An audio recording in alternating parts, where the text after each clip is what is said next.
Stop reacting like a beggar, start showing up. Like a king, connecting with an avoidant partner. When you're dealing with someone with an avoidant attachment style, especially in romantic relationships, it's easy to lose yourself in overthinking. You analyze every silence, replay every conversation, and brace for rejection before it even happens. But the truth is, that worry, that frantic mental spinning is not strength. It's not preparation. It's just fear rehearsing failure. If you want to connect deeply with an avoidant partner without losing your self-respect, you need to stop reacting like a beggar and start showing up like a king. Worry is not wisdom, it's just fear in disguise. In the video's opening message, we hear something profound. Worry disguises itself as responsibility. This is especially true in emotionally charged relationships with avoidance. You think you're being responsible by checking in constantly, over-explaining yourself or preparing for emotional withdrawal. But really, you're just feeding a nervous system that's been trained to brace for rejection. Avoidants don't respond to anxious energy. They pull away from it. Not because they don't care, but because your emotional overfunctioning signals threat, not safety. If you want to be treated like a king, stop managing every what if. Stop performing emotional labor for two. You can't lead a relationship if you're busy trying to control the uncontrollable. Presence over panic. Why emotional stillness is your greatest power. Worry fragments your energy. It scatters your attention into 1,000 imagined futures. But presence, the ability to show up, grounded and unshaken, is magnetic. Avoidants subconsciously crave that energy.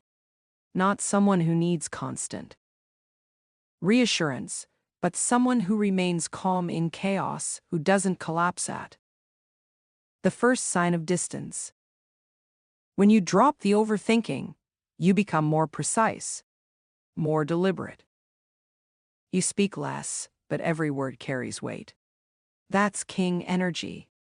That's what sets you apart in a world of emotional noise. Let go of the fantasy of control. Avoidants live in a world shaped by emotional risk management. So do you when you overthink everything. But here's the key shift. Confidence isn't built by avoiding chaos. It's built by moving through it, one grounded breath at a time.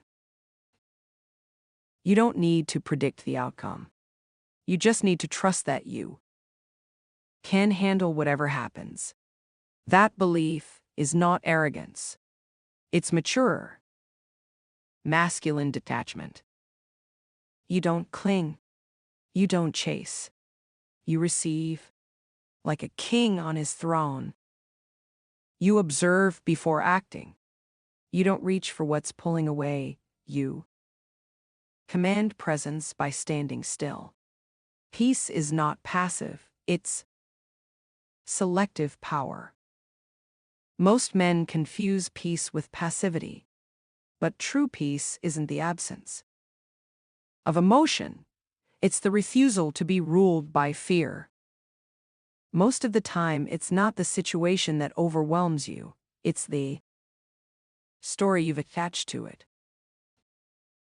Avoidants are often drawn to emotionally grounded partners because it creates contrast.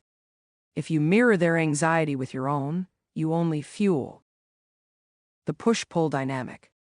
But when you stay rooted, they begin to feel safe. You don't need to explain yourself. You don't need to demand connection. You embody clarity and let your presence do the work. Reclaim your energy. from reaction to royalty. Worry drains you in quiet ways. You may still show up for work, hold conversations, or post on social media, but underneath, your energy is scattered. You're constantly calculating, reacting, interpreting. But when you choose peace, you reclaim all that power. You stop checking your phone every hour. You stop rewriting texts in your head. You stop interpreting silence as rejection. Instead, you breathe, you ground yourself. You sit with the unknown without trying to force certainty. That is rare. That is powerful. That is regal. Let go of the need for closure.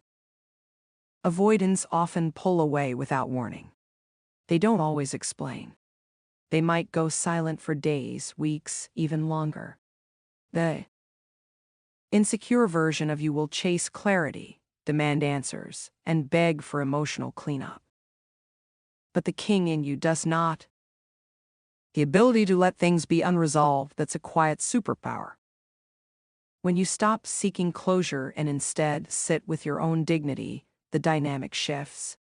You don't collapse under uncertainty, you become more stable in it. And ironically, that's what makes avoidance come back. Not because you convinced them, but because you stayed powerful in their absence. The world responds differently when you led with stillness. The final and most important insight is this: when you stop trying to fix everything, things start to fix themselves. Not because life got easier, but because you stopped making it harder. You stopped adding meaning where none was needed. You stopped turning every emotional moment into a threat. You're finally showing up as you, not a future version, not an overcalculated version. Just the version of you that trusts. And that's the version people respect. That's the version avoidants feel safe around. That's the version that gets treated like a king. Final thoughts: stop chasing, start reigning. If you're dating or in love with an avoidant, remember this. Don't over-explain. Don't beg for emotional consistency. Don't feed their fear with your own. Be steady. Be discerning. Be grounded in your own inner kingdom. The power of peace. When you stop worrying, stop chasing, and stop trying to control, you'll discover a deeper truth. Your peace is the most seductive energy you can offer. And those who are meant to stay in your life, avoidant or not, will rise to meet you there.